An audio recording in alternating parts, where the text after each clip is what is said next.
جس رات پروردگار جل جلالہ یہ فرمائے کہ ہے کوئی بخشش کا طلبگار کہ میں اس کی خطاؤں کو معاف کروں،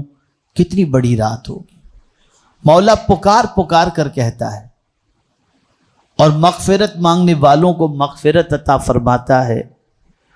اور روزی مانگنے والوں کو روزی عطا فرماتا ہے،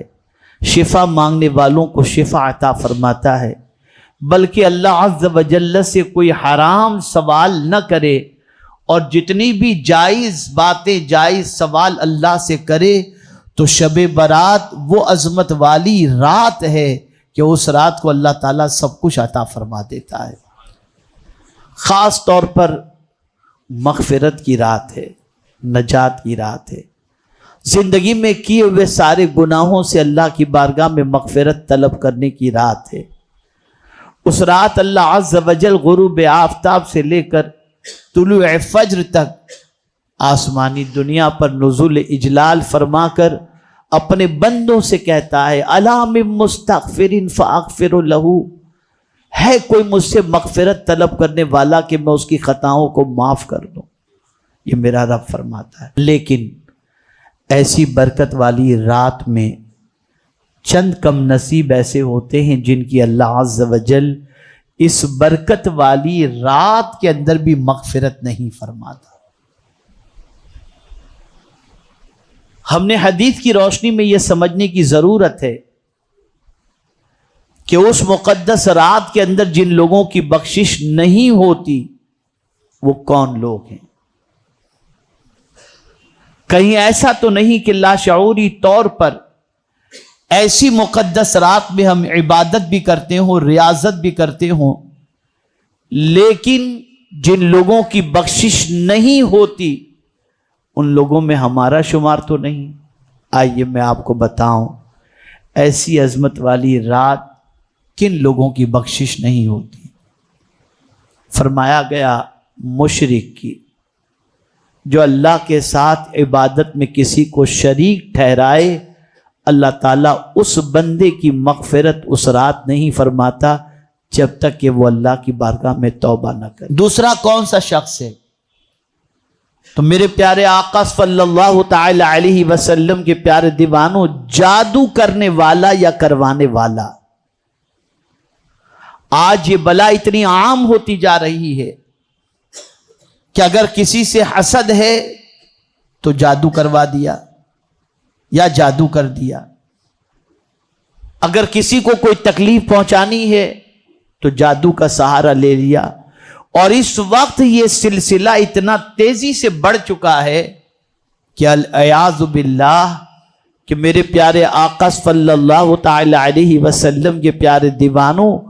باقاعدہ اس کے سلسلے میں محنت و مشقت کی جاتی ہے، لوگوں کے اوپر پیسہ خرچ کیا جاتا ہے، اور سفلی علم والوں کے ذریعے، جادوگروں کے ذریعے کسی کی روزی پر، کسی کی جان پر، کسی کی زندگی پر، کسی کی ترقی پر یہ کوشش کی جاتی ہے کہ کسی نہ کسی طریقے سے اس کو روکا جائے یا اس کو تباہ کیا جائے۔ آخر یہ جادو کرنے والے اور کروانے والوں کو کیا ملتا ہے؟ اگر کسی کی انہوں نے دنیا خراب بھی کر دی، جادو کے ذریعے انہوں نے محنت کر کے کسی کی ترقی رکوا دی، کسی کی روزی کے اندر بندھن بندھوا دیا، کسی کی جان کو ہلاکت کی طرف لے کر کے گئے، تو سامنے والے کی تو دنیا خراب ہوئی، لیکن جادو کرنے اور کروانے والے کی آخرت برباد ہو جاتی ہے۔ اور یہ بات یاد رکھیں کہ اللہ عز و جل جادو کرنے والے اور جادو کروانے والے کی مغفرت نہیں فرماتا۔ آج آدمی تھوڑے سے مسئلے کے سلسلے میں تھوڑا سا بغض اور تھوڑا سا حسد اگر دل میں پیدا ہو گیا تو انسان اس کا سہارا لے لیتا ہے۔ اور حد تو یہ ہے کہ آج دنیا کے اندر قریبی رشتہ دار زیادہ تر اس چیز کا سہارا لیتے ہیں۔ بھائی نے بھائی کی ترقی دیکھی تو رکاوٹ کے لیے اس کا سہارا لیا، بھائی کے بچوں کو ترقی کے راہ پر دیکھا تو اس کا سہارا لیا۔ بڑے عجیب دور سے آج کا مسلمان گزر رہا ہے، اور جادو کے سہارے پر دنیا کے انسانوں کی زندگی برباد کرنے کی بھرپور کوشش کی جا رہی ہے۔ وہ لوگ جو جادو وغیرہ کا کام کرتے ہیں یا کرواتے ہیں، وہ کتنا جی جی کر کے جیئیں گے؟ زندگی انسان کی مختصر ہے، ایک دن اس دنیا سے جانا ہے، پھر وہ طویل زندگی، وہ قبر کی زندگی، وہ حشر کی زندگی، اس میں کیا ہوگا؟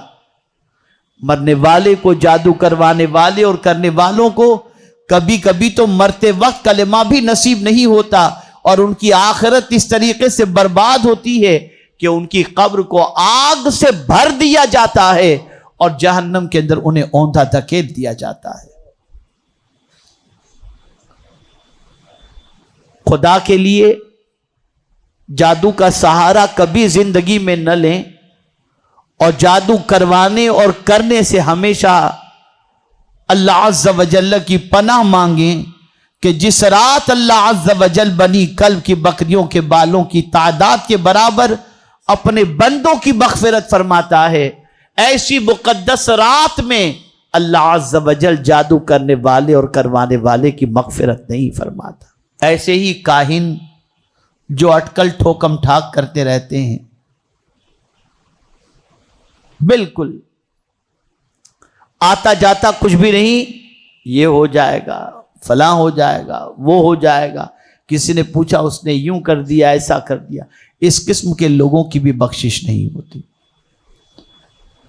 میرے پیارے آقا صلی اللہ تعالی علیہ وسلم کے پیارے دیوانوں، اسی طریقے سے اگر کسی مومن کے لیے دنیاوی اعتبار سے، کسی مومن کے لیے دل میں اگر کسی نے کینہ رکھا ہے،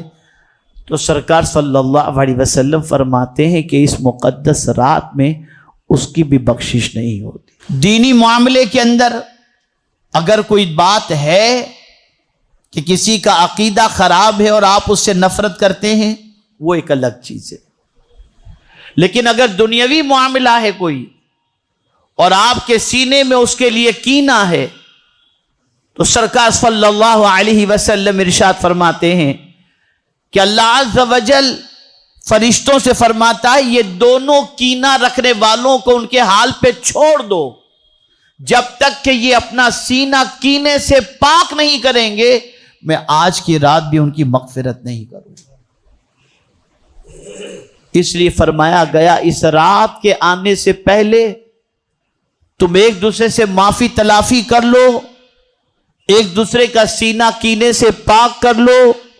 تاکہ اللہ رب العزت جل جلالہ تمہارے ایک دوسرے کے معاف کرنے کے عوض کے اندر تمہیں بھی اللہ عز و جل معاف فرما دے۔ کینہ بڑی بری چیز ہے۔ آدمی کینہ کیوں رکھتا ہے؟ اس کو ترقی کیوں ملی؟ اس کو کامیابی کیوں ملی؟ یہ ایسا، یہ ویسا۔ اگر شرعی کوئی خامی ہے وہ ایک الگ چیز ہے، لیکن دنیاوی اعتبار سے یہ کاروبار میں مجھ سے آگے کیوں نکل گیا، اس کو پچھاڑنا ہے، اور اس وجہ سے اس کے لیے سینے میں نفرت ہے اور کینہ موجود ہے۔ دنیاوی اعتبار سے اگر کسی کے لیے سینے کے اندر کینہ ہے تو اللہ کے رسول صلی اللہ علیہ وسلم فرماتے ہیں، اس مقدس رات کے اندر اللہ تعالیٰ ان دونوں کینہ رکھنے والوں کی بخشش نہیں فرماتا جب تک کہ یہ آپس میں ایک دوسرے کو معاف نہ کر دیں اور سینہ پاک نہ کر دیں۔ آج ایک دوسرے سے معافی مانگ کر اپنا سینہ کینے سے پاک کر دو۔ اسی کے ساتھ ساتھ آقا کریم صلی اللہ علیہ وسلم نے فرمایا، ماں باپ کا نافرمان، اس کی بھی اس رات بخشش نہیں ہوتی۔ خدا کے لیے اگر ماں باپ باقاعدہ حیات ہیں، ان کو ہم نے ستایا ہے، ان کی دل آزاری کی ہے، تو اس رات کے آنے سے پہلے ان کے قدموں سے لپٹ جاؤ، ان سے معافی مانگ لو، ان کو راضی کر لو، اس لیے کہ اگر وہ راضی ہو گئے اور انہوں نے تمہیں معاف کر دیا تو خدا بھی انشاءاللہ العظیم معاف فرما دے گا۔ تو ماں باپ کی نافرمانی سے پرہیز کرو۔ اللہ نے حرام فرمایا ہے اس چیز کو، اس لیے اس چیز کا خاص طور پر خیال رکھیں۔ اس رات کے آنے سے پہلے ماں باپ سے بھی معافی تلافی کر کے ان کو راضی کر لیں۔ اسی کے ساتھ عادی شرابی، اس کی بھی اس رات بخشش نہیں ہوتی۔ جو شراب پینے کا عادی ہے، جب تک کہ وہ توبہ نہ کر لے، اللہ رب العزت جل جلالہ اس کی اس رات بھی مغفرت نہیں فرماتا۔ اب شراب کے اندر ہر نشے والی چیز آ جاتی ہے، چاہے وہ شراب ہو، چاہے وہ ڈرگس ہو، اس قسم کی جتنی بھی نشے کی چیزیں ہیں، اگر کوئی استعمال عادت کے ساتھ کر رہا ہے یا برابر کر رہا ہے یا اس کا عادی ہے، تو جب تک کہ اللہ کی بارگاہ میں یہ سچے دل سے توبہ نہ کرے، اس رات اللہ عز و جل اس بندے کی مغفرت نہیں فرماتا۔ میرے پیارے آقا صلی اللہ تعالی علیہ وسلم کے پیارے دیوانوں، اور اسی کے ساتھ ٹخنوں کے نیچے تکبر کے ساتھ اپنے پائجامے کو رکھنے والے کی بھی اللہ مغفرت نہیں فرماتا۔ اے رسول اعظم صلی اللہ تعالی علیہ وسلم کے دیوانوں، ایک طویل فہرست ہے ان لوگوں کی جن لوگوں کی اس مقدس رات کے اندر بخشش نہیں ہوتی، جس رات اللہ عز و جل بنی کلب کی بکریوں کے بالوں کی تعداد کے برابر اپنے بندوں کی مغفرت فرماتا ہے، لیکن ایسی عادتوں کے اندر اگر کوئی گرفتار ہے تو اللہ عز و جل اسے اس رات بھی بخشتا نہیں ہے، معاف نہیں فرماتا۔ خدا کے لیے اس مقدس رات کے آنے سے پہلے اپنے سینے کو کینے سے پاک کر لیں، اور جو کچھ جرائم، جو کچھ غلطیاں آج تک ہوئی ہوں، سچے دل سے اللہ کی بارگاہ میں معافی مانگ لیں،